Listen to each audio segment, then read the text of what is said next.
Bro, gue tuh punya teman, salah satunya teman-teman artis waktu zaman-zamannya gue ngartis gitu ya.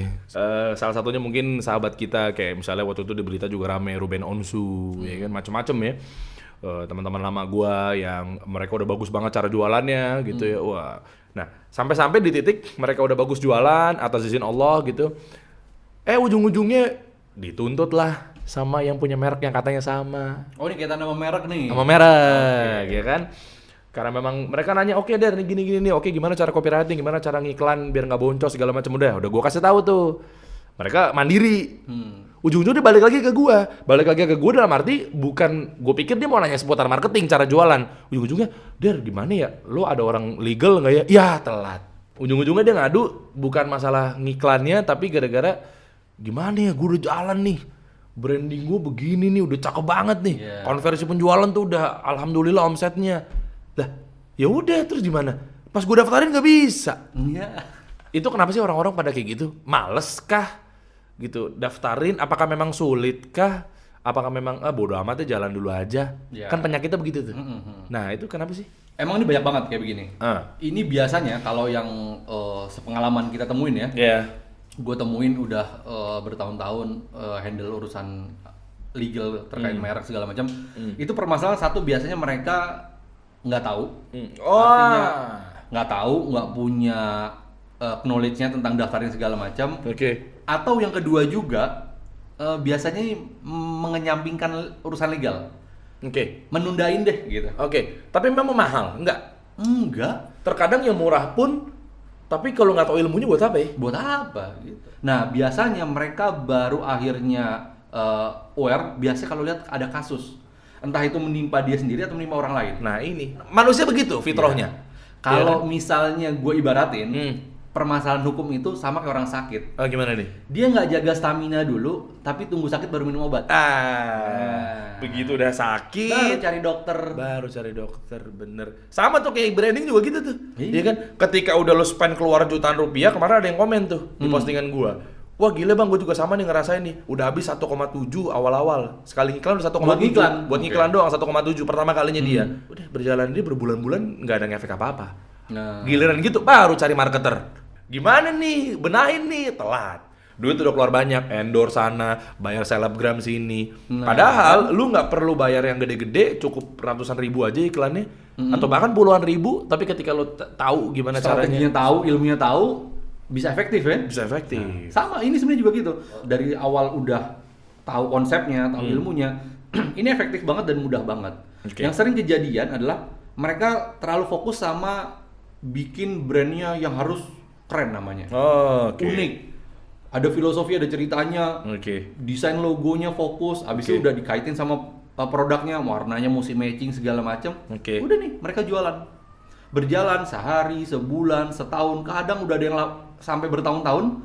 Begitu pas dia mau daftarin, loh kok udah ada yang daftarin? Nah, terus dia ngeklaim dong, Dia biasanya datang ke gue ngeklaim.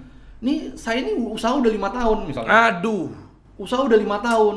Habis kok ini tiba-tiba ada yang make. Terus begitu pas dia baru tahu udah ada yang make ini dan udah ada yang daftarin, ternyata pas dia cek ngedaftarin baru aja. Misalnya sekarang 2020, dia baru daftarin 2009. Sedangkan si orang ini kan ngeklaim, gua kan dari 2015 misalnya make brand ini. Nah, ini orang nggak ada yang tahu. Jadi prinsip di kita di pendaftaran merek di Indonesia itu namanya profile. Itu apa tuh? Siapa yang daftarin duluan, dia yang dilindungin. Bukan siapa yang pakai duluan. Oh gitu? Iya. Oh contoh misalnya apa ini? Nama lu misalnya. Oke. Lu punya clothing namanya Derry Clothing. Oke. Lu Derry Clothing. Gue udah bikin dari nama lu Derry ya? Iya. Nama lu Derry. Oke. Akte kelahiran lu masih Derry kan? Derry. Oke. Lu Betul. merasa kan nama gue Derry nih. Iya. Terus lu pikir kalau misalnya gue bikin brand pakai Derry, gue harus terlindungi dong. Oke. Gue Derry-nya, gue desainernya, ini baju gue. Oke. Terus udah aja. Lu lalai nggak daftarin. Skip deh nggak daftarin. Oke, misalnya clothing gue itu udah kebangun dari tahun 2005. 2005. Berarti 15 tahun dong. 15 tahun. Gue berjaya tuh clothingannya. Tiba-tiba ada yang daftar dengan nama Derry Gue Clothing. misalnya. Lu daftar. Gue lihat nggak tahu kenapa, gue bukannya suka, cuman gue pikir nama Derry kayaknya bagus Oke, nih. ngefans lah misalnya sama konten podcast gue misalnya. Nggak gitu juga. sebenarnya sih, ya. Pokoknya terbentas di nama gue mau bikin namanya Derry. Oke, tahun 2019. Tahun 2019. Setahun yang lalu. Iya, nama Versus Derry-nya 15. pakai Y pakai I. Pakai Y. Pakai Y. Oke, gue milih Derry double R pakai I. Disebutnya tapi masih Derry. Oke. Gue daftarin. Setahun yang lalu, gue 15 tahun yang lalu. Misalnya bajunya clothingnya apa misalnya ceritanya? Baju muslim deh. Baju muslim. Baju muslim, gue kaos. Distro. Derry. Gue daftarin. Udah gue daftarin. Gue belum dong kondisinya. Belum kan? Udah, begitu pas lu mau daftarin misalnya di 2019 yang sama atau di 2020-nya, begitu mau daftarin, oh nggak bisa. Entah itu lu udah masuk formnya atau enggak, lu ditolak, tiba-tiba nggak bisa didaftarin. Walaupun gue udah bilang, Pak nih rekening koran saya nih, tahun 2005 udah ada transaksi nih, saya udah lama nih. Ada ceritaannya. Ya bener lu. Iya. Mau dari zaman Firaun lagi lu udah pakai itu merek. Gitu. Iya serius lu. Serius. Nggak ada urusan. Makanya first to file. Siapa yang daftarin duluan? Makanya kalau kasus-kasus yang kemarin kan gitu juga, berebut kan, selalu ada yang ngeklaim saya udah pakai duluan. Nah, ini bukan masalah pakai atau tidak pakainya mereknya duluan. Penting nih. Tapi daftarin duluan. Oke. Nih, gue juga kebetulan mau siap-siap nih, gitu. Nih, Mumtaz Store mau gue daftarin. Nah. Kan gue ada toko iPhone, toko handphone kan. Gue mau daftarin. Itu gimana caranya tuh? Gampang. Yang pertama kali mesti lakuin adalah lu mesti cek mereknya dulu. Terus? Saran gue lu cek dulu mereknya. Jadi sebelum masuk ke tahap pendaftaran dicek dulu.